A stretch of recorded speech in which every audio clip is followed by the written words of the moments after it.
আসসালামু আলাইকুম। HSC 2025 batch স্পষ্ট কথা শুনতে পাচ্ছেন কিনা বা সবকিছু স্পষ্ট দেখা যাচ্ছে কিনা আমাকে একটু কমেন্টে জানাবেন, ঠিক আছে? অনেক দেরি করে ফেললাম। অপেক্ষা করার জন্য অসংখ্য ধন্যবাদ আপনাদের সবাইকে।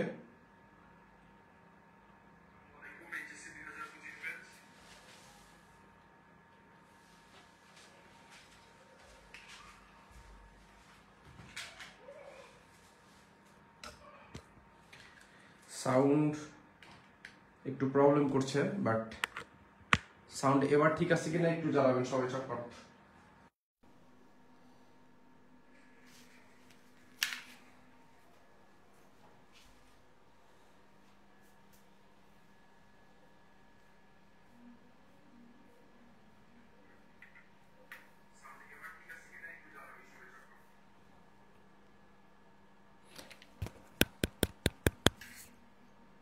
সাউন্ড কি এবার ঠিক আছে?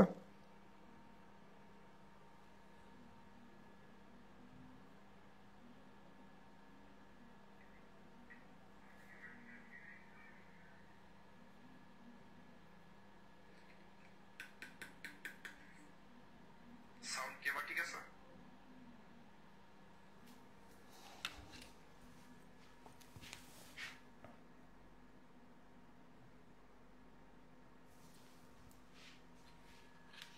আচ্ছা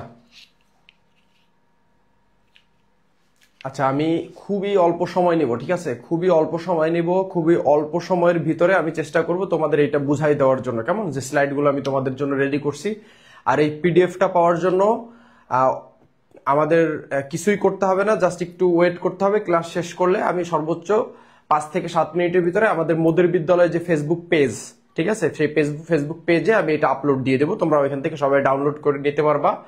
এবং আগামীকাল ইনশাল্লাহ, আগামী সময়টা বলে দিব, আগামীকাল ইনশাল্লাহ আমি অবশ্যই তোমাদের তোমার হচ্ছে এমসিকিউর উপরে ম্যারাথন ক্লাস নিব, কেমন? আসসালামু আলাইকুম স্যার, জীবনে মনে হয় এত অপেক্ষা প্রেমিকের জন্য করি নাই যত অপেক্ষা আজকে আপনার জন্য, মানে আপনার ক্লাসের জন্য করছি। আমিও তোমাদের জন্য অপেক্ষা করছি, তুমি মানে তোমার জন্য অপেক্ষা করছি যে তুমি কখন এই কমেন্টটা করবা, কেমন? নাম কি? সুমাইয়া বিনতে আসাদ। ওকে, ঠিক আছে, রাইট। আচ্ছা আসো, ঠিক আছে, আমরা শুরু করি, কেমন? আচ্ছা, তো এইচএসসি 25 ব্যাংকিং ও বীমা দ্বিতীয় পত্র টপ এমসিকিউ সাজেশনও থাকবে, মেইনলি এটা সবকিছুর সাজেশন, কেমন? আচ্ছা, তো দেখো তোমাদের শর্ট সিলেবাসে অধ্যায় কিন্তু আছে হচ্ছে এই 60টা, ঠিক আছে? এই 60টা অধ্যায়। এখন আমি বলবো এই 60টা অধ্যায়ের তুমি একটা অধ্যায়ও বাদ দিবা না, ঠিক আছে? এই 60টা অধ্যায় পড়বা। কেন 60টা অধ্যায় পড়বো স্যার? কারণ মনে করো এই ব্যাংক হিসাব থেকে যখন প্রশ্ন করবে, ঠিক আছে, এই মনে করো একটা সৃজনশীলের ক খ আসবে ব্যাংক হিসাব থেকে, ঠিক আছে, আর এই গ ঘ আসবে হচ্ছে হলো তোমার হচ্ছে হলো মনে করো ষষ্ঠ অধ্যায় থেকে। তাহলে তোমার একটা সৃজনশীলের পুরো আনসার করার জন্য কিন্তু তোমার এই চতুর্থ অধ্যায় লাগবে, এই ষষ্ঠ অধ্যায় লাগবে, ঠিক আছে? এইভাবেই কিন্তু এই ব্যাংকিং ও বীমা দ্বিতীয় পত্রের প্রশ্নটা সাধারণত করে। এই জন্য তুমি যদি এখন সিলেক্টিভ কয়েকটা অধ্যায়, আমি তোমার মনে করো এই 60টা অধ্যায়ের ভিতর বললাম যে আচ্ছা ঠিক আছে কিছু গুরুত্বপূর্ণ অধ্যায় আছে, এই গুরুত্বপূর্ণ অধ্যায়টা তুমি ভালো মতন পড়ে যাও। যেমন মনে করো তুমি কেন্দ্রীয় ব্যাংকের অধ্যায়টা ভালো মতন পড়বা, ঠিক আছে? Cheque, bill, exchange of promissory note, এইটা বেশি ভালো মতন পড়বা, ঠিক আছে? ইলেকট্রনিক এটা বেশি ইম্পর্টেন্ট না। তারপর হচ্ছে বীমা সম্পর্কে মৌলিক ধারণা, এটা মোস্ট ইম্পর্টেন্ট টপিক, তুমি এইটা পড়বা। তো ধরো আমি তারপর ব্যাংক হিসাব, এটাও সাংঘাতিক গুরুত্বপূর্ণ এবং এখান থেকে প্রশ্ন আসবে। মনে করো আমি তোমাদের বললাম সব থেকে ইম্পর্টেন্ট হচ্ছে 2, 4, তারপর হচ্ছে হলো 6, এরপর হচ্ছে হলো 10, এই 4টা অধ্যায় বললাম, এই 4টা অধ্যায় থেকে প্রশ্ন আসবে। কিন্তু তুমি যখন সৃজনশীল উত্তর করতে যাবা তখন কিন্তু এরকম মিলাই প্রশ্ন করবে। এই জন্য আমার পার্সোনাল ওপিনিয়ন হচ্ছে বাবা তুমি একটা প্রশ্ন মানে একটা অধ্যায়ও বাদ দিবা না। এখন একটা অধ্যায় যখন ধরো মনে করো তুমি এই প্রথম এই অধ্যায়টা পড়তেছো, কেমন?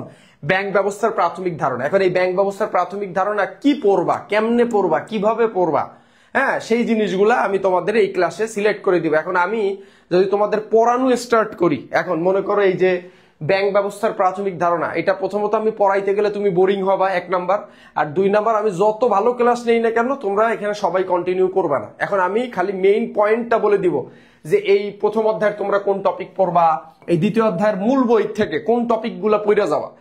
আর আমি তোমাদের বলি, তুমি যদি সৃজনশীলের দেখো ক দাগ, খ দাগ, গ দাগ এবং ঘ দাগ, বুঝো কিন্তু এই 1 ক দাগে 1, খ দাগে হলো 2, এই 1 আর 2 আমি তোমাদের সাজেশন দিচ্ছি একটু পরে, মিলাই নিও পরীক্ষার হল থেকে আইসা।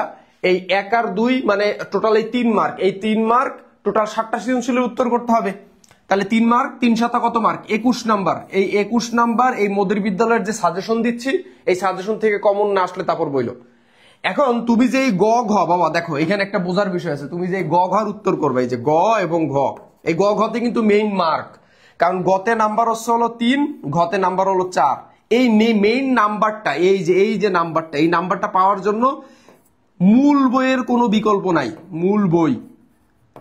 মূল বইয়ের কোনো বিকল্প নাই। যদি কেউ আমার কথা ডিনাই করতে পারে কোনো বাপের বেটা আমারে বইলো, ঠিক আছে? তুমি অনেকে অনেক জ্ঞান দিবে, অনেকে অনেক কথা বলবে, ঠিক আছে, কিন্তু এই গ ঘতে এই যে এখানে মনে করো 7 মার্ক, তাহলে 7 7 49 মার্ক, 7 7 49 মার্কের জন্য তোমার মূল বই পড়তে হবে। এখন তোমার পরীক্ষা তো বাবা মনে করো 10 তারিখে, এখন 10 তারিখে সকাল 10টায় পরীক্ষা, স্যার আমি তাহলে কালকের দিনটা শুধু পড়ার টাইম পাবো, কালকের দিন এবং রাত, তাহলে আমি মূল বই এখন কেমনে এই তোমার হচ্ছিল 7টা অধ্যায় আমার পক্ষে কি পড়া সম্ভব? এই জায়গায় হচ্ছিল আমি তোমাকে সাজেশনটা দিয়ে দেবো যে তুমি মূল বইয়ের কোন টপিকগুলো পড়বা, মূল বইয়ের কোন টপিকগুলো পড়বা, ওই টপিকগুলো পড়া তুমি পরীক্ষা হলে যাবা। এখন মূল বইয়ের টপিকগুলো পড়া মানে কি খুব ভালো মতন পড়ে যাবা, যে এখান থেকে যে প্রশ্ন আসবে সেই প্রশ্নগুলো তুমি জানো একটু মানে লিখতে পারো, তোমার কলম যেন আটকে না থাকে, এইটা একটা বিষয়। লাস্টের একটা বিষয় হচ্ছে তোমরা বিশেষ করে দেখো 2024 সালে তো আর পরীক্ষা হয় নাই, তোমাদের জন্য সবচেয়ে মোস্ট ইম্পর্টেন্ট হচ্ছে 2023 সালের প্রশ্ন, ঠিক আছে? 2023 সালের যে সৃজনশীল যে প্রশ্নগুলো আছে একটু বুঝো, যে সৃজনশীল যে প্রশ্নগুলো আছে, ঠিক আছে, সিকিউ যে কোশ্চেনগুলো, ক্রিয়েটিভ কোশ্চেন, এই 4 থেকে 5টা সিকিউ প্রশ্ন পড়বা প্রত্যেকটা চ্যাপ্টার। মনে করো তুমি পড়তেছো ব্যাংক হিসাব, এই ব্যাংক হিসাবের 2023 সালে বোর্ডে তো মনে করো 2টা 3টা করে প্রশ্ন আসছে, এখান থেকে বেশি প্রশ্ন আসছে, তো তুমি মনে করো এরকম সর্বমোট 4 থেকে 5টা সিকিউ পড়বা, সৃজনশীল পড়বা, পড়লেই তুমি বুঝতে পারবা যে তোমাদের কেমনে, ঠিক আছে, কেমনে তোমার পরীক্ষার প্রশ্নটা আসবে, ঠিক আছে? এখন এই কথাগুলো আমি তোমাদের আগে পিছে অনেকবার বলছি, আমি আর সময় কালক্ষেপণ করব না, আমি সরাসরি সামনের দিকে আগাচ্ছি। তো দেখো ব্যাংক ব্যবস্থার প্রাথমিক ধারণা, এটা কিন্তু এই যে একদম এই প্রথমটা, কেমন, এই যে প্রথমটা ব্যাংক ব্যবস্থার প্রাথমিক ধারণা। তো এই ব্যাংক ব্যবস্থার প্রাথমিক ধারণার আমরা কি পড়বো দেখো, এখানে আমরা সাজেশন দিছি, এই যে গুরুত্বপূর্ণ সাজেশন, প্রথম অধ্যায় ব্যাংক ব্যবস্থার প্রাথমিক ধারণা, এখানে তুমি পড়বা ব্যাংকের কার্যাবলী, 100% এখান থেকে তুমি প্রশ্ন পাবা, মূল বই থেকে এটা পড়ে যাবা। 2 নাম্বার হচ্ছে ব্যাংকের যে প্রকারভেদ গুলা, বিশেষ করে ব্যাংকের যে বৈশিষ্ট্য, এগুলা পড়বা। এই 2টা টপিক যদি পড়ো এই অধ্যায় তোমার 100% ক্লিয়ার হয়ে গেল ইনশাল্লাহ, 100%। এবং এই অধ্যায় থেকে যখন প্রশ্ন করে তখন এই 2টা টপিক থেকেই প্রশ্ন করে, বিগত সালে সকল বোর্ডে এই 2টা টপিক থেকেই প্রশ্ন করছে। তাহলে তোমার এই 2টা, এখন আমি যদি ব্যাংকের কার্যাবলী পড়ানো শুরু করি তুমি ঘুমাই যাবা, ঠিক আছে? আমি এখন তোমার ঘুম পড়াইতে চাই না, ঠিক আছে? তুমি সুন্দর মতন নিজে মূল বই থেকে পড়ে ফেলবা, ঠিক আছে? এদিকে আসো, জ্ঞানমূলক সাজেশন, এই যে সাজেশন দিলাম, এই যে দেখো এই যে দেখো ব্যাংক কি, ব্যাংক কাকে বলে, এই প্রশ্নটা দেখো তুমি খালি কি পরিমাণ বোর্ডে রিপিট হইছে, খালি রিপিটেশনটা দেখো। এই যে এইটা আমি দেওয়ার মূল রিজনটা কি, যাতে তুমি এই প্রশ্নটার গুরুত্বটা বোঝো, এবং নিচে কিন্তু আমি সুন্দর মতন উত্তর অ্যাড করে দিছি। সুতরাং তুমি এইটা যদি মুখস্থ করতে পারো, বা তুমি যদি এটা নিজের থেকে পারো তাও আলহামদুলিল্লাহ। তোমার যদি এমন হয় যে না স্যার আমার এটা আগের থেকেই মুখস্থ আছে, এখন এক এক গাইডে নোট এক এক জায়গায় একভাবে লেখা থাকতে পারে, ওটা কোনো বিষয় না, তুমি তোমার মতন করে লিখবে। এটা যে এইটাই লিখতে হবে বা এইটাই একমাত্র সঠিক, ব্যাপারটা এরকম না। তাহলে এবারে এই যে ব্যাংকিং কি, ঠিক আছে, তারপর হচ্ছে আবার একক ব্যাংক কি, এগুলো জাস্ট তুমি পাশে যে বোর্ডের এই কোশ্চেনগুলো কি পরিমাণ রিপিটেশন হয়েছে, কি পরিমাণ আসছে, এইটা দেখলে তুমি বুঝতে পারবে এইগুলো কি পরিমাণ গুরুত্বপূর্ণ, এবং এর বাইরে কিছু আসবে না, কেমন? আচ্ছা দেখো এরপরে এরকম প্রশ্ন দিয়েছি আমি, ঠিক আছে, এরকম দিচ্ছি 9টা প্রশ্ন, এই যে 9টা পর্যন্ত, ঠিক আছে, 9টা প্রথম অধ্যায় আমি তোমার জ্ঞানমূলক দিয়েছি, এই 9টা পড়ে ফেলবা তোমরা, ঠিক আছে? এই যে গার্নিশিয়া অর্ডার কি, এই যে কোর্ট গার্নিশিয়া অর্ডার জারি করে না, কোনো ব্যাংক অ্যাকাউন্ট কখনো বন্ধের নির্দেশ দিয়ে, এইটা আর কি।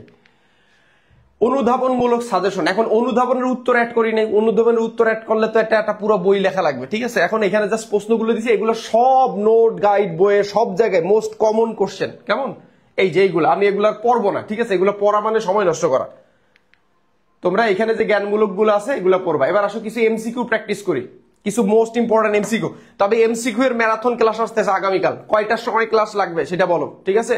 যখন ক্লাস নিব তার 1 ঘন্টা পরে সবাই লাইভে আসবা, ঠিক আছে। আসো, ব্যাংক শব্দ এই তোমাদের সঙ্গে আমি একটু মজা করি, মজা করবো না? তোমরা ছাড়া আমার কে আছে বলো জীবনে? হ্যাঁ, মানুষের তো মানে কি বলবো, যে তোমরা ছাড়া তো আমার কেউ নেই। তোমাদের সঙ্গে আমি মজা না করলে কার সঙ্গে করবো বলো? তোমরা আমার সঙ্গে মজা করো না, আমি ওই মজা নিয়ে নিলাম। দেখছ, ব্যাংক শব্দটি কোন দেশীয় শব্দ থেকে আসছে? এটা অবশ্যই,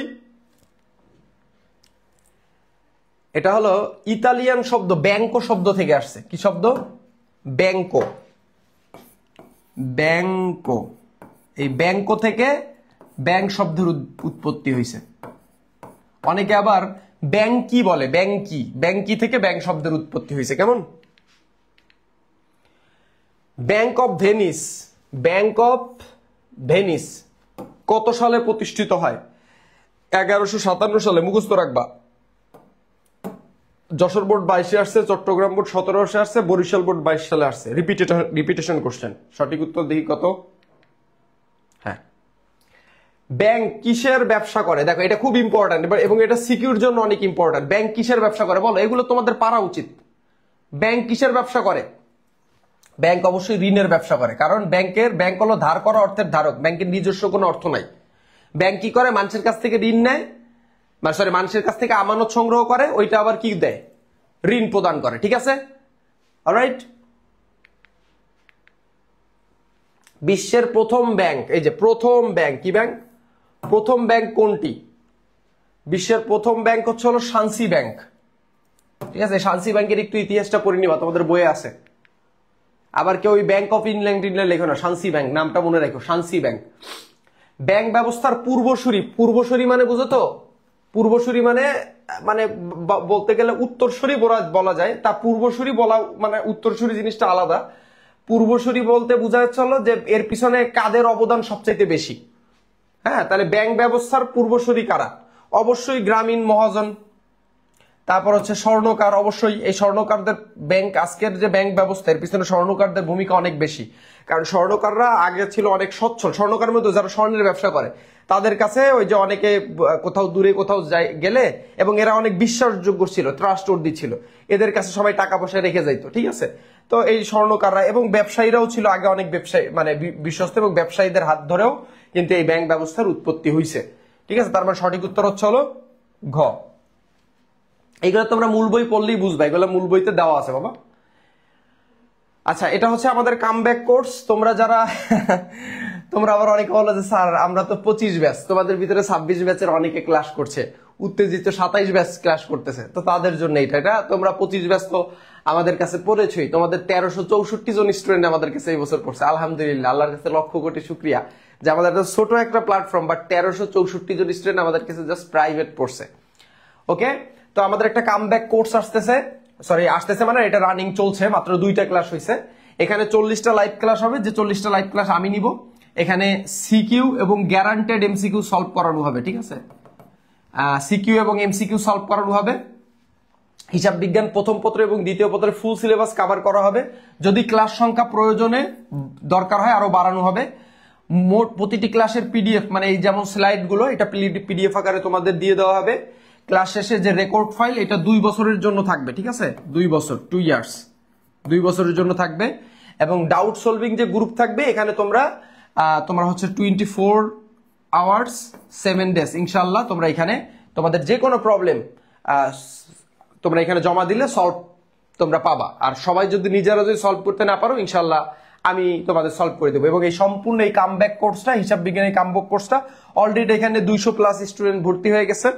তো এখানে আমরা মাত্র 499 টাকা কোর্স ফি রাখছি, যেটা অবাক করার মতন অনেকের কাছেই, বাট অবাক হওয়ার কোনো কিছু নাই। মধুর বিদ্যালয় এরকম কোর্স ফি রাখে এবং ভবিষ্যতে ইনশাল্লাহ এরকম কোর্স ফি রাখবে, ঠিক আছে। আর তোমরা যারা 27 ব্যাচ রয়েছে অবশ্যই অবশ্যই 26 এবং 27 ব্যাচ যেহেতু ফুল সিলেবাস, তোমরা 27 ব্যাচ 100% এটা জয়েন করতে পারো এবং তোমাদের কলেজে পড়াশোনা শুরু করার আগে আমি মনে করি হিসাব বিজ্ঞানে তোমার কামব্যাক হয়ে যাবে। ঠিক আছে, আচ্ছা এবার আসো কেন্দ্রীয় ব্যাংক।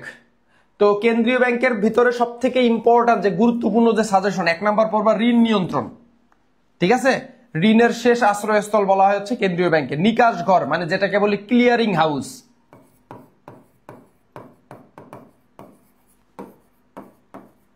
এই ক্লিয়ারিং হাউস নিয়ে একটু পড়াশোনা করবে। আন্তঃ লেনদেন যেখানে মানে সংশোধন করা হয়। তালিকাভুক্ত যে ব্যাংকগুলা, এই তালিকাভুক্ত অতালিকাভুক্ত ব্যাংক সম্পর্কে পড়বা। সরকারের সাথে কেন্দ্রীয় ব্যাংকের সম্পর্ক, কারণ কেন্দ্রীয় ব্যাংকে বলা হয় সরকারের ব্যাংক। ঠিক আছে, কেন্দ্রীয় ব্যাংকে বলা হয় কি সরকারের ব্যাংক। কেমন, অলরাইট। তো সরকারের যত হিসাব কিতাব সব কেন্দ্রীয় ব্যাংক রাখে, কমার্শিয়াল ব্যাংক। আর বাংলাদেশের কেন্দ্রীয় ব্যাংকের নাম হচ্ছে তো জানো বাংলাদেশ ব্যাংক। পড়বা এগুলা। জ্ঞানমূলক সাজেশন আমি আর পড়তে চাচ্ছি না। এই যে 1 2 3 রিপিটিশন দেখো। নোট ইস্যুকরণ কি, ব্যাংক হার কি, কেন্দ্রীয় ব্যাংক কি বা কেন্দ্রীয় ব্যাংক কাকে বলে, ব্যাংক হার নীতি কি, এগুলা পড়বা। ঠিক আছে, এগুলা স্লাইড আমি তোমাদের দিয়ে দিব। অনুধাবন সাজেশন, এই যে অনুধাবনের সাজেশন, ঠিক আছে, এগুলা পড়ে ফেলবা। এর বাইরে কিচ্ছু লাগবে না, একটা অক্ষর লাগবে না, এইগুলা পড়ে ফেলবা, ইনশাল্লাহ 100% কমন পাওয়া। আচ্ছা আসো এমসিকিউ প্র্যাকটিস করি কিছু গুরুত্বপূর্ণ। আমি আবার বলছি যে এমসিকিউর কিন্তু মেগা ম্যারাথন ক্লাস আসবে আগামীকাল ইনশাল্লাহ, তোমরা যদি চাও। Mother of central bank, mother of central bank. দেখো সেন্ট্রাল ব্যাংক মানে হলো কেন্দ্রীয় ব্যাংক। এই কেন্দ্রীয় ব্যাংকের জননী বলা হয় কাকে, কোনটাকে বলা হয়? ভ্যানিস, নিউ ইয়র্ক একটা না, অবশ্যই ইংল্যান্ডকে, bank of England, bank of England. ঠিক আছে, বাংলাদেশ ব্যাংক কত সালে প্রতিষ্ঠিত হয়? 1971 সালে। আবার ব্যাংক বাংলাদেশ ব্যাংকের মানে এই তোমার বাংলাদেশ ব্যাংকের কবে কার্যক্রম শুরু হয় এগুলো একটু পড়ে নিও। ঠিক আছে, আচ্ছা। তো বাংলাদেশ ব্যাংকে এমনি বাংলাদেশ ব্যাংক মানে বাংলাদেশের যে কেন্দ্রীয় ব্যাংক 1971 সালেই মূলত এটার ইতিহাসটাও পড়বা। ঠিক আছে, যে পাকিস্তানের যে কেন্দ্রীয় ব্যাংক ছিল, ঠিক আছে, ওইটা যখন বাংলাদেশ ব্যাংকে রূপান্তর করা হয় ওইটা আর কি।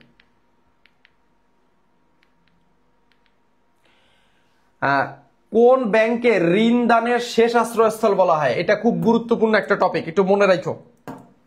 ঠিক আছে, কোন ব্যাংকে ঋণ দানের শেষ আশ্রয়স্থল বলা হয়? অবশ্যই কেন্দ্রীয় ব্যাংকে। কেন?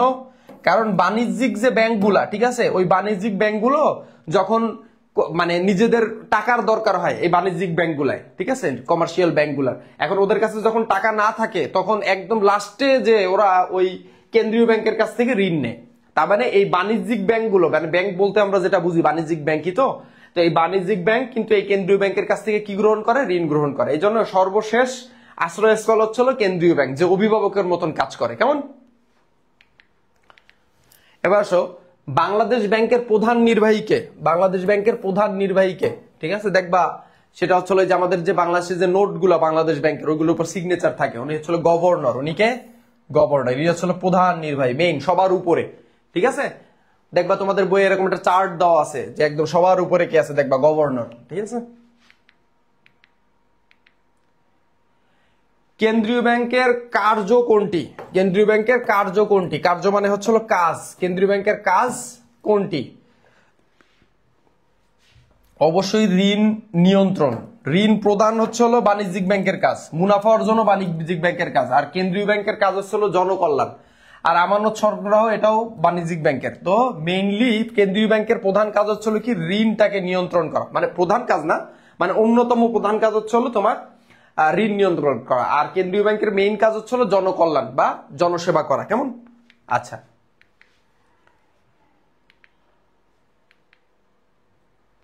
এরপর দেখো এরপরের অধ্যায়টার নাম হলো ব্যাংক হিসাব। এটা তোমাদের সবচেয়ে ইম্পর্টেন্ট অধ্যায়, এখান থেকে সব থেকে বেশি সিকিউ আসার সম্ভাবনা আছে। কেমন? আচ্ছা দেখো এইখান থেকে তোমরা কি পড়বা, এই চতুর্থ অধ্যায় থেকে পড়বা বিভিন্ন প্রকার হিসাবের কেওয়াইসি। এই কেওয়াইসি মানে তো জানো, নো ইয়োর কাস্টমার। কেওয়াইসি মানে কি? Know your customer. বিভিন্ন প্রকার হিসাবে কেওয়াইসি ফর্মের গুরুত্ব, এটা পড়বা। ঠিক আছে, আর ব্যাংকের যে বিভিন্ন প্রকার হিসাব আছে, যেমন চলতি হিসাব, ঠিক আছে, চলতি হিসাব, হ্যাঁ, এই চলতি হিসাব থেকে প্রশ্ন বেশি আসে, কারণ চলতি হিসাবটা হলো ব্যবসায়ীদের উপর ব্যবসায়ীদের জন্য কি গ্রহণযোগ্য, মানে উপযোগী, সরি গ্রহণযোগ্য না উপযোগী, মানে কোন হিসাবটা কাদের জন্য উপযোগী, এটা থেকে কিন্তু একটা প্রশ্ন আসে। এরপর আসে হচ্ছে হলো সঞ্চয়ী হিসাব, ঠিক আছে, সঞ্চয় হিসাব যারা চাকরিজীবী তাদের জন্য উপযোগী, এবং সর্বশেষ থাকে স্থায়ী হিসাব।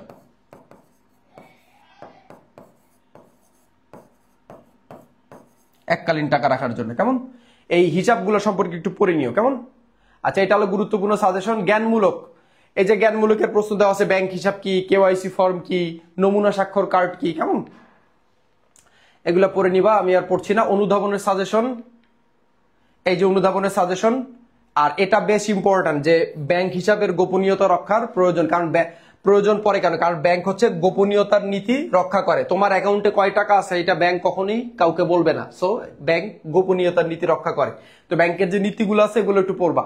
আসলে কিছু এমসিকিউ প্র্যাকটিস করি খুবই, আর এই যে এমসিকিউ গুলো আমি প্র্যাকটিস করছি এগুলো কিন্তু মোস্ট ইম্পর্টেন্ট এমসিকিউ, কেমন, খেয়াল করো। কোন ব্যক্তিকে ব্যাংক হিসাব খোলার পর চেক বই দেওয়া হয় না? এরে বাপ রে বাপ, কারে চেক বই দেওয়া হয় না? সবাইরই তো চেক বই দেওয়া হয়, ঠিক আছে। নিরক্ষর যারা, নিরক্ষর মানে কি যার অক্ষর জ্ঞান নাই, তাকে চেক বই দেওয়া হয় না, কারণ যার অক্ষর জ্ঞান নাই তাকে চেক বই দিলে কি হবে, সে তো আর লিখতে পারবে না। লিখতে পারবে? এই জন্য যে নিরক্ষর মানে কি, যার ভিতরে অক্ষর জ্ঞান নাই, ঠিক আছে, যে লিখতে পারে না, পড়া দেখে মানে বুঝতে পারেন না, হ্যাঁ, তাকে বলা হয় নিরক্ষর। তা ওই নিরক্ষর ব্যক্তিকে চেক বই দেওয়া হয় না, এটা ইম্পর্টেন্ট কোশ্চেন, একটু মাথায় রাখিও। হিসাব খুলতে পরিচিতির দরকার হয় না, দেখো ভালো মতন বোঝো, পরিচিতির দরকার হয় না কোনটায়? চলতি হিসাব করতে পরিচিতি লাগে, সঞ্চয় হিসাব করতে লাগে, বিশেষ হিসাব করতে, স্থায়ী হিসাব খুলতে। কারণ কি স্থায়ী হিসাব খুলতে কোনো পরিচিতির দরকার হয় না, কারণ কি স্থায়ী হিসাবে তো তুমি এককালীন টাকা রাখতেছো, এইখানে আসলে কোনো পরিচিতির দরকার হয় না। কোন আইন অনুযায়ী কেওয়াইসি ফর্ম পূরণ বাধ্যতামূলক? এই যে কেওয়াইসি বারবার আসতেছে, এখান থেকে প্রশ্ন পাবা, নো ইওর কাস্টমার, 100% কোশ্চেন পাবা। কোন আইন অনুযায়ী কেওয়াইসি ফর্ম বাধ্যতামূলক? কোন আইন অনুযায়ী? অবশ্যই মানি লন্ডারিং আইন। মানি লন্ডারিং মানে তো বুঝো, মানি লন্ডারিং কি বলো তো? মানি লন্ডারিং কি? মানি লন্ডারিং মানে হচ্ছে যে টাকা পাচার হয়, এই টাকা পাচার হওয়া রোধের যে আইন, সেই আইন অনুযায়ী নো ইওর কাস্টমার ফর্ম মানে কি, তুমি যখন কেওয়াইসি মানে তো বুঝো, তুমি যখন ব্যাংকে একটা অ্যাকাউন্ট খুলতে যাও, তোমার কি সাথে সাথে তুমি তোমার আয়ের উৎস কি, তুমি কত টাকা ব্যাংকে রাখবা, এগুলা বিস্তারিত না জানাই কি ব্যাংক তোমার ধুম করে কি তোমার একটা অ্যাকাউন্ট খুলে দেবে? জি না।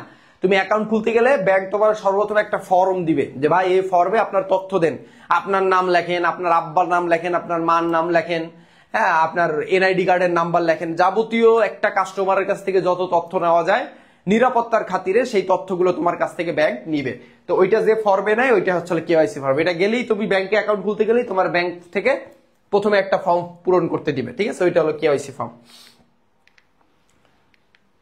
আচ্ছা, এবার দেখো, মানি লন্ডারিং ও অবৈধ লেনদেন বন্ধের জন্য হিসাব খোলার সময় ব্যাংক কর্তৃক সরবরাহকৃত যে ফর্মটি গ্রাহককে বাধ্যতামূলকভাবে পূরণ করতে হয় সেটি হচ্ছে কি? সেটি হচ্ছে কেওয়াইসি ফর্ম। এবং এই কেওয়াইসি ফর্ম পূরণ না করলে তোমার কিন্তু অ্যাকাউন্ট খুলতে দিবে না, মানে তোমার সম্পর্কে ইনফরমেশন গুলো এই কেওয়াইসি ফর্মে দিতে হবে, ঠিক আছে। আমানতকারী তার ইনফরমেশন গুলো এখানে দিবে, কেমন। আচ্ছা, আমি এইচএসসি 26-এর অ্যাকাউন্টিং কোর্সে ভর্তি হওয়ার জন্য কমেন্ট করেছি, কিন্তু গ্রুপে তো এখনো অ্যাড হয়নি স্যার, প্লিজ একটু দেখবেন, আমার কোর্সটা করা খুব দরকার। জি অবশ্যই, আপনি হচ্ছে আমাদের যে নাম্বার আছে 01777882881, ওই নাম্বারে একটু করবেন, মানে মেসেজ দিয়ে রাখবেন, অ্যাডমিনটা রিপ্লাই করবে, আর আপনি রিপ্লাই না করলে আমি রিপ্লাই করবো একটু পরে ক্লাস শেষে। আসেন, কেওয়াইসির পূর্ণরূপ কি? দেখেন এই প্রশ্নটা কি পরিমাণ আসছে বোর্ডে, খালি দেখেন, ঠিক আছে। সো এই রিলেটেড কোশ্চেন পাবেন, সেটা হচ্ছে know your customer. Know your customer, তোমার গ্রাহককে জানা, ঠিক আছে। আচ্ছা, ব্যাংক হিসাব কি হিসাব? ব্যাংক হিসাব। এখন ব্যাংক হিসাব তো এটা তো না, আচ্ছা ঠিক আছে, এরপরেরটা আর কি গুরুত্বপূর্ণ, 6ষ্ঠ অধ্যায় চেক, বিনিময় বিল ও অঙ্গীকার পত্র। এই অধ্যায়টা হলো সবচেয়ে ঝামেলার অধ্যায়, এবং এখান থেকে সব থেকে বেশি কোশ্চেন পাবেন ইনশাল্লাহ। দেখেন, এখানে আপনি প্রথমে পড়বেন হচ্ছে হলো, মানে কি পড়বেন, বাহক চেক কি এটা পড়বেন, হুকুম চেক কি এটা পড়বেন, আর দাগ কাটা চেক কি এটা পড়বেন, আর বিশেষ করে দাগ কাটা চেক পড়বেন, বিশেষ করে দাগ কাটা চেক পড়বেন, কেমন, বিশেষ করে মোটা দাগে দাগ কাটা চেক পড়বেন। দাগ কাটা চেক মানে তো বুঝানো, ওই যে চেকের বাম পাশে আড়াআড়ি ভাবে নিরাপত্তা বাড়ানোর জন্য, সিকিউরিটি বাড়ানোর জন্য যে একটা আড়াআড়ি দাগ কাটা হয়, যেখানে কোনো একটা ব্যাংকের নাম বা কোনো একটা প্রতিষ্ঠানের নাম বা কোনো ব্যক্তির নাম লেখা থাকে, ওইটা হলো দাগ কাটা চেক। হুকুম চেক, তারপর বাহক চেক, হ্যাঁ, অথবা বাহককে মানে যে মানে মনে করো এই যে প্রত্যেকটা মানে এই যে প্রত্যেকটা যে চেক, এই চেকের বৈশিষ্ট্য পড়বা ভালো মতন, বৈশিষ্ট্য পড়বা, এটা মূল বই থেকে ভালো মতন পড়বা, এইগুলা পড়লেই হয়ে যাবে ইনশাল্লাহ, এর বাইরে কিছু লাগবে না। জ্ঞানমূলক সাজেশন অলরেডি, এই যে চেক কি, দেখো এই প্রশ্নগুলা, চেক কি, এটা হুকুম চেক কি হবে, ঠিক আছে, হুকুম চেক কি, তারপর বাসি চেক কি, ঠিক আছে, হ্যাঁ, তারপর আদেশটা, এটা মোস্ট ইম্পর্টেন্ট একটা কোশ্চেন, আদেশটা আদিষ্ট এগুলা, ঠিক আছে, আর মানে যে আদেশ দেয় আর কি ব্যাংকে চেকটার জন্য আর কি, এগুলা পড়বা। এরপর অনুধাবনের সাজেশন, এই যে এইগুলা দিয়ে দিছি, হ্যাঁ, এই যে অনুধাবনের সাজেশন দিলাম, এর বাইরে কিচ্ছু লাগবে না, তুমি খালি দেখো এই যে এই কোশ্চেনটা কি পরিমাণ আসছে বোর্ডে, এই তো আসবে তোমাদের 100% আসবে, ঠিক আছে। এমসিকিউ প্র্যাকটিস করি চলো। ব্যাংকের প্রতি গ্রাহকের অর্থ পরিশোধের লিখিত আদেশকে কি বলে? অবশ্যই চেক বলে, কারণ ব্যাংকের প্রতি আমরা যখন একটা ব্যাংক থেকে যখন কোনো আর্থিক লেনদেন করি বা টাকা পয়সা উঠাই, তখন আমরা একটা চেক লিখি, ওই চেকটা তো আমাদের লিখতে হয়, তার মানে এটা অবশ্যই একটা লিখিত আদেশ, একটা কি লিখিত আদেশ। তাহলে ব্যাংকের প্রতি আমরা যে গ্রাহকরা যে মানে কাগজটা জমা দেই টাকা উঠানোর জন্য, ওইটাই হচ্ছে হলো লিখিত আদেশ এবং ওইটাই হলো চেক। তার মানে সঠিক উত্তর ক। এরপর আসি, কোন চেক দাগ কাটা হয়, কোন চেকে দাগ কাটা হয়? অবশ্যই দাগ কাটা চেকে। আচ্ছা ও আচ্ছা, এখানে হবে কেন, সরি এখানে হবে হলো কেন, ওয়াই, কেন চেকে দাগ কাটা হয়, ঠিক আছে, এটা কিসের জন্য? অবশ্যই জালিয়াতি ও প্রতারণা রোধের জন্য, জালিয়াতি ও প্রতারণা রোধের। কারণ কি, তোমার এই যে দাগ কাটা যে চেক, এটা অনেকটা নিরাপদ, ঠিক আছে, অনেক নিরাপদ, হ্যাঁ, এই জন্য চেকে দাগ কাটা হয়। একটি বৈধ চেকের মেয়াদকাল থাকে 6 মাস, বাংলাদেশে থাকে 6 মাস আর কি বৈধ চেকে, মানে তোমার আমি একটা চেক দিলাম, এই চেকটা তুমি 6 মাসের ভেতরে যে কোনো একটা টাইমে যে ব্যাংক থেকে উত্তোলন করে নিবা, ঠিক আছে, ওইটা হচ্ছে হলো চেকের একটা মেয়াদকাল, যে 6 মাস পর্যন্ত এটার মেয়াদ থাকে। আর 6 মাসের পরে হয়ে যায় বাসি চেক। কি চেক? বাসি চেক। 6 মাসের পরে ওইটা হয়ে যায় কি চেক বলো? বাসি চেক।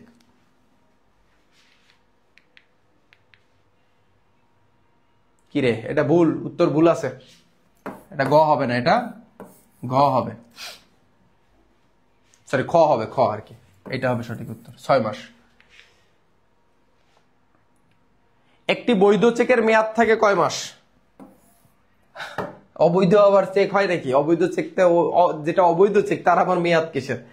তো বৈধ চেকের মেয়াদ থাকে 6 মাস। কয় মাস? 6 মাস।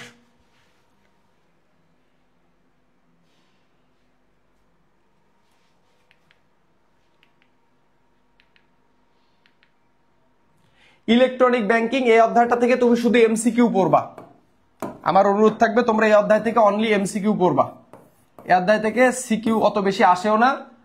তো এই অধ্যায়টা বেসিক্যালি এমসিকিউ এর জন্য, এই যে দেখো আমি লিখেও দিছি অলরেডি, এটা বেসিক্যালি এমসিকিউ এর জন্য, কেমন, তোমরা এমসিকিউ পড়বে এই অধ্যায়টা থেকে, ঠিক আছে।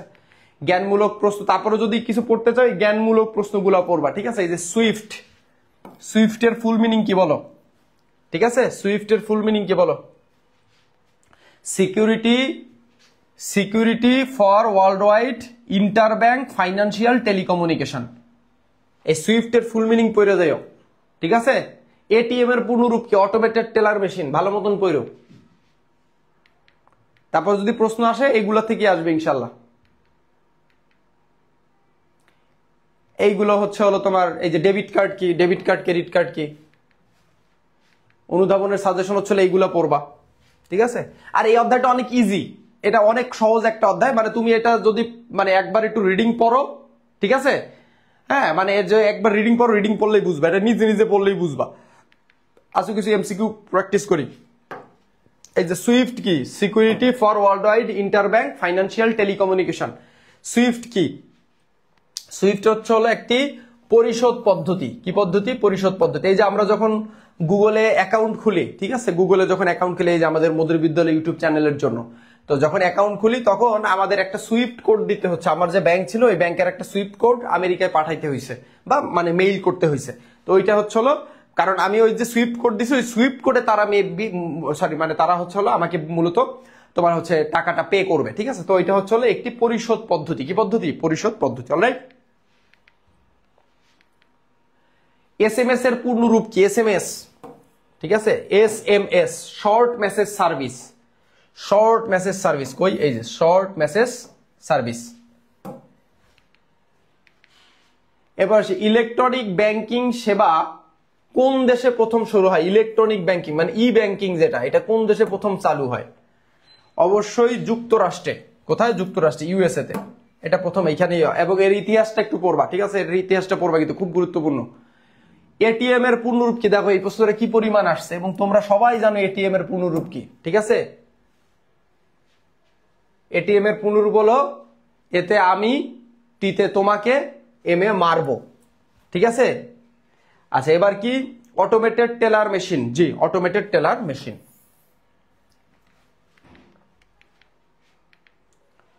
নিচের কোনটি ই ব্যাংকিং সেবার অন্তর্ভুক্ত নয়? নিচের কোনটি ই ব্যাংকিং সেবার অন্তর্ভুক্ত নয়? দেখো ই ব্যাংকিং মানে কি? ই ব্যাংকিং মানে কি আগে বোঝো। ই ব্যাংকিং মানে হচ্ছে ইলেকট্রনিক ব্যাংকিং, ঠিক আছে, মানে ঘরে বসে ব্যাংকিং। তাহলে এখানে আমরা মোবাইল ব্যাংকিং এর সুবিধা পাচ্ছি। এই যে আমরা বিকাশ, নগদ, রকেট ব্যবহার করি, এগুলো কিন্তু electronic banking, mobile banking. Online banking, আমরা অনলাইনের মাধ্যমে ব্যাংকিং করতে পারতেছি। ব্যাংকিং মানে হচ্ছে ব্যাংকিং কার্যক্রম। ইন্টারনেট ব্যাংকিং, ইন্টারনেট ব্যবহার করে আমরা এটা ব্যবহার করতে পারতেছি। সো এগুলো সবই কিন্তু অনলাইন বা ই ব্যাংকের সেবার অন্তর্ভুক্ত। তো অন্তর্ভুক্ত নয় কোনটি? চেকের মাধ্যমে, কারণ এই চেকেরটা হলো অফলাইনে বা হচ্ছে শুধু ব্যাংকিং ক্ষেত্রে সনাতন যে পদ্ধতি বা প্রচলিত যে পদ্ধতি, ওইখানে মূলত আমরা চেক ব্যবহার করি। ই ব্যাংকিং এ কোনো চেকের কোনো কাহিনী নেই, ঠিক আছে। বীমা সম্পর্কে মৌলিক ধারণা। তো এই অধ্যায়টা বেশ ইম্পর্টেন্ট। এখানে কি কি পড়বা দেখো, একটু ভালো মতন খেয়াল করো। বীমার শ্রেণী বিভাগ পড়বা, যে বিভিন্ন প্রকার যে বীমা আছে, ঠিক আছে, যেমন হচ্ছে নৌ বীমা, দুর্ঘটনা বীমা, জীবন বীমা, ঠিক আছে, এই বীমা পড়বা। আরো অনেক ধরনের বীমা আছে। ঝুঁকি ও ঝুঁকির প্রকারভেদ গুলা পড়বা, ঠিক আছে। বীমা ব্যবসার মূলনীতি, এটা মোস্ট ইম্পর্টেন্ট। বীমা ব্যবসার মূলনীতি, এখান থেকে প্রশ্ন আসবেই। বীমা ব্যবসার মূলনীতি। এরপর হচ্ছে হলো স্থলাভিষিক্তকরণের নীতি, স্থলাভিষিক্তকরণের নীতি। আরেকটা হলো বীমা চুক্তির উপাদান, মানে আমরা যখন একটা বীমা করি ওই চুক্তির ভিতরে কি কি অপরিহার্য উপাদানগুলো থাকে সেগুলো পড়বা। জ্ঞানমূলক সাজেশন আমার আর বলার কোনো কিছু নাই। এই যে বীমা কি, এত আসবেই। ঝুঁকি কি, তারপর হচ্ছে হলো বীমা চুক্তি কি, এগুলো পড়ে নিবা। কেমন? উত্তর সহ দেওয়া আছে, এগুলো পড়লেও হবে ইনশাল্লাহ। মাত্র 4টা জ্ঞানমূলক দিছি, দেখো এই 4টা জ্ঞানমূলক। আর কি এর থেকে আর কি শর্ট দিব বলো? অনুধাবন সাজেশন হচ্ছে এই যে বেশ কিছু অনুধাবন সাজেশন দেওয়া আছে এবং খুবই ইম্পর্টেন্ট। এমসিকিউ প্র্যাকটিস করি, চলো অল্প কিছু প্র্যাকটিস করবো এবং আগামীকাল বাকিগুলো করব। সর্বপ্রথম কোন বীমা ব্যবসার উৎপত্তি হয়? তোমরা ইতিহাস পড়লেই বুঝবা যে নৌ যে ব্যবসা, ঠিক আছে, নৌ যে তোমার যে জাহাজ, ওই জাহাজের ওই নাবিক মানে তোমার হচ্ছে জাহাজ, ওই মানে তোমার হচ্ছে ওইখানে একটা ওই কি বলে জাহাজ এসে যেখানে থামে ওইটার কি বলে বন্দর, ওই বন্দর থেকেই মূলত এই বীমা ব্যবসাটার উৎপত্তি। বুঝতে পারছো? কোন বীমার মাধ্যমে বীমা ব্যবসার যাত্রা শুরু হয়? অবশ্যই নৌ বীমার মাধ্যমে, এইটা দিয়ে শুরু হয়। তারপরে একে একে অন্যান্য বীমাগুলো আসছে আর কি। এসএমএস এর পূর্ণরূপ এটা বাদ। বীমা পলিসি ঝুঁকি গ্রহণের বিনিময়ের মূল্য কি বলে? দেখো ঝুঁকি গ্রহণের বিনিময় 100% প্রিমিয়াম বলে। কি বলে এটারে? প্রিমিয়াম। জি, প্রিমিয়াম মানে কিস্তি। প্রিমিয়াম মানে কি? কিস্তি। প্রিমিয়াম মানে বেসিক্যালি কিস্তি। মনে করো তুমি 1 লক্ষ টাকার একটা বীমা করছো। এখন এই 1 লক্ষ টাকাটা তোমাকে তো একবারে পে করতে হবে না। তুমি এটা মনে করো 10,000 করে কিস্তিতে দিবা, 10,000 ইনস্টলমেন্টে দিবা। তা এই যে 10,000 করে দিলা, এই যে 10,000 টাকা, এটা হচ্ছে হলো ঝুঁকি গ্রহণের বিনিময় মূল্য। হ্যাঁ, এই 1 লাখ টাকার ঝুঁকি গ্রহণের বিনিময় মূল্য হচ্ছে, এবং এই এক একটা কিস্তি হচ্ছে এক একটা প্রিমিয়াম। কেমন? মনে রেখো। একটি বীমা চুক্তির অপরিহার্য পক্ষ থাকে কয়টি? 2টি। একটা হলো বীমাকারী, একটা হলো বীমাকারী আর একটা হলো বীমা গ্রহীতা, ঠিক আছে। বীমাকৃত বিষয়বস্তুতে বীমা গ্রহীতা আর্থিক স্বার্থকে কি বলা হয়? অবশ্যই বীমা স্বার্থ, বীমাযোগ্য স্বার্থ, ঠিক আছে, বীমাযোগ্য স্বার্থ। জি, বীমা স্বার্থ না, সরি, বীমা যোগ্য স্বার্থ, এই যোগ্যটা অ্যাড হবে। কেমন? আচ্ছা, লাস্ট চ্যাপ্টার হচ্ছে হলো তোমার জীবন বীমা। ঠিক আছে, লাস্ট চ্যাপ্টার হচ্ছে জীবন বীমা। Alright, life insurance. আচ্ছা, জীবন বীমার কি পড়বা, এটা ভালোই ইম্পর্টেন্ট। সেটা হচ্ছে হলো জীবন বীমার চুক্তি পড়বা, আজীবন বীমাপত্র কি পড়বা, মেয়াদি বীমাপত্র কি পড়বা, সাময়িক বীমাপত্র। দেখো এই বীমাপত্রের ভিতর এই দুইটা বেশি ইম্পর্টেন্ট, এই যে এই দুইটা, একটা হলো মেয়াদি, হ্যাঁ, আরেকটা হলো সাময়িক। কেমন? আচ্ছা, জ্ঞানমূলক সাজেশন এই যে দেওয়া আছে, এই যে গোষ্ঠী বীমা টিমা, এগুলো একটু ভালো মতন পড়বা। আজীবন বীমাপত্র কি, জীবন বীমা কি পড়বা, মৃত্যু হার পঞ্জি, এটা বেশ ইম্পর্টেন্ট। কেমন? খুবই গুরুত্বপূর্ণ, ভালো মতন পড়বা। বোনাস কি, পুনর্বীমা কি পড়বা, এগুলা। অনুধাবন সাজেশন এই যে দেওয়া আছে, একটু পড়ে নিবা। এখানেও কিন্তু এই যে মৃত্যু হার পঞ্জি বলতে কি বোঝে, এটা আসবেই, এই প্রশ্নটা আসবেই, তোমরা লিখে নিও, এই প্রশ্নটা আসবেই। কিছু এমসিকিউ প্র্যাকটিস করে লাস্ট, এটা হচ্ছে কি, ঝুঁকি গ্রহণের বিনিময় মূল্যকে কি বলে? অবশ্যই প্রিমিয়াম বলে, একটু আগেই পড়ছি।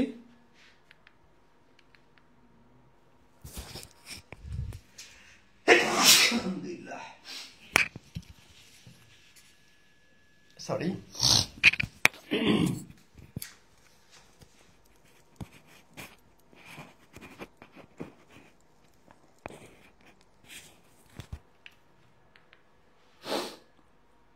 কোন ধরনের বীমাপত্রে বোনাস প্রদান করা হয়? জীবন বীমা। প্রত্যাশার চেয়ে অতিরিক্ত কোনো কিছু পাওয়াকে কি বলে? বোনাস বলে। আমরা যেটা প্রত্যাশা করি, ঠিক আছে, আমরা যেটা প্রত্যাশা করি তার থেকে যখন আমরা অতিরিক্ত কোনো কিছু পাই, ঠিক আছে, অতিরিক্ত কোনো কিছু পাওয়াকে কি বলা হয়? বোনাস বলা হয়। সমর্পণ মূল্য, সমর্পণ মূল্য, ঠিক আছে, কোন বীমায় প্রযোজ্য? অবশ্যই জীবন বীমায় সমর্পণ মূল্য প্রযোজ্য। ন্যূনতম 2 বছর হইলেই সমর্পণ মূল্যটা পাওয়া যায়। ন্যূনতম কত বছর? ন্যূনতম কত বছর জীবন বীমা পলিসি চালু থাকার পরে সমর্পণ মূল্য প্রদান করা হয়? অবশ্যই 2 বছর, একটু আগে বলছে। ওকে, আই হোপ আমি তোমাদের একটা ধারণা দিতে পারছি। ঠিক আছে,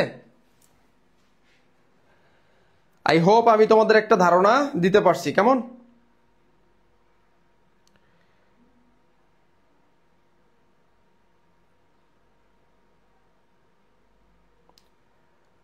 ঠিক আছে, তো আজকের ক্লাসটা এই পর্যন্তই। আগামী ক্লাসে এমসিকিউ নিয়ে আমি তোমাদের সামনে হাজির হচ্ছি। ঠিক আছে, এমসিকিউ ম্যারাথন নিয়ে।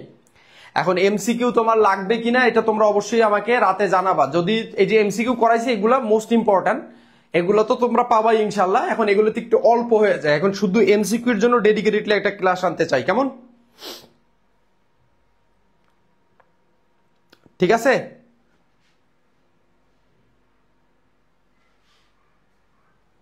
অলরাইট।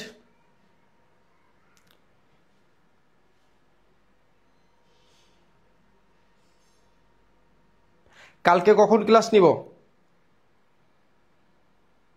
স্যার খেয়ে দিয়ে আসছেন মেরে? বেটা সারাদিন খাওয়ার সময় পাই নাই, সন্ধ্যার সময়, সন্ধ্যার সময় মানে রাত 8টা 8:30টার সময় খাইছি, বুঝতে পারছিস?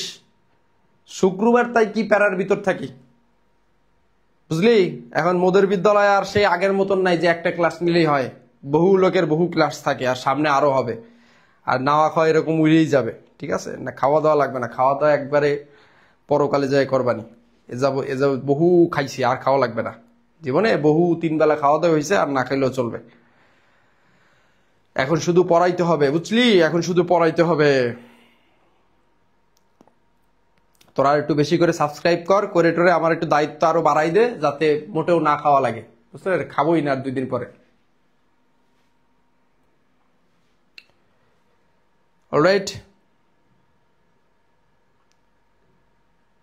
ঠিক আছে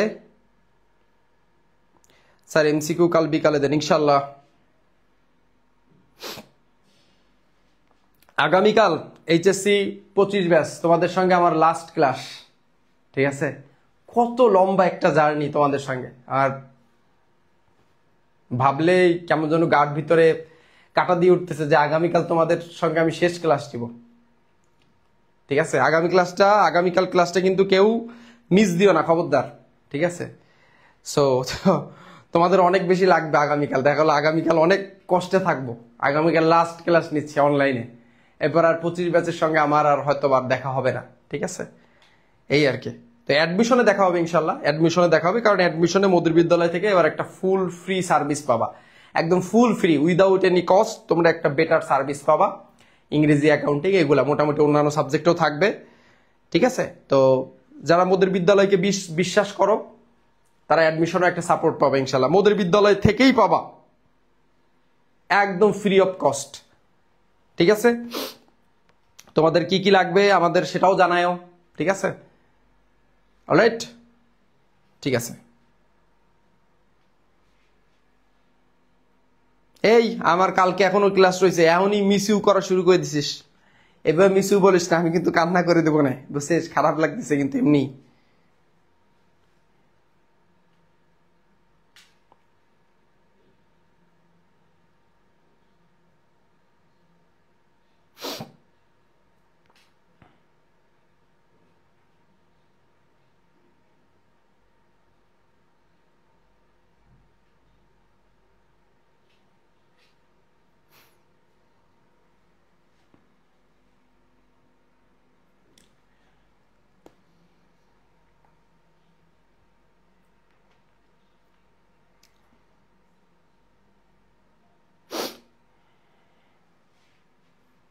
তা থাক, আমি ইমোশনাল হয়ে যাচ্ছি। আল্লাহ হাফেজ, পিডিএফ দিয়ে দেবো। আসসালামু আলাইকুম।